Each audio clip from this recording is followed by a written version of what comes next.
So here in South and Central Texas, today was the day that the Thunderbirds were flying by, just in recognition of the essential workers and the doctors and nurses that have worked so diligently at trying to combat the coronavirus. And so just trying to get something to do with the kids. The flight path here near us was going to go by our house about a mile down the road, and just in an effort to try and get the kids out of the house and do something, we kind of piled into the car and went down and found a spot on top of the hill nearby here that was going to be really good. And we're just sitting there and we're waiting and we're waiting and we're waiting, and nothing happens. And the time that the flight path had said it was going to come comes and goes. And I finally decided to look up on my phone and see, well, maybe there's something that we missed. Maybe it wasn't the right day. And sure enough, came across a posting that just said that, due to weather delays, that the flight path was going to be altered by about an hour, but that they were still going to be able to come. So we found ourselves just trying to find an hour of time to kill, and it was just interesting to me, because I think it seems so appropriate to the experiences that we're going through right now.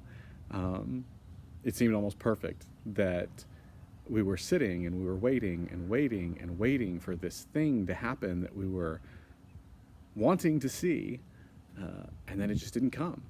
And then to have to keep waiting, and then to adjust and pivot and find another plan in order to wait for the right moment. Sure enough, after we waited a while, we were kind of in a parking lot at the top of the hill, and there was cars relatively close by, and I could finally overhear somebody in the car next to me go, "Oh, there they are." And you look up and you saw the planes kind of come overhead. It's a beautiful reminder for me as we come to the middle part of this week, especially with the feelings that I think a lot of us have. And it's not just with the current circumstances surrounding our situation, our time, but I think this is one of those timeless things that it is difficult to understand timing that doesn't work when we want it to. And that as humans, part of our natural tendency is to want to see things take place when we expect them to. But that doesn't always happen. But that the moment in which those things come ends up being the right time. Maybe it's not the time that we were expecting or would have hoped, but it comes nonetheless. And I think God's timing is a lot like that. It doesn't happen when we want it or when we expect it. It doesn't show up under our conditions or circumstances, but it comes when we need it and when God recognizes that that's the right time for it.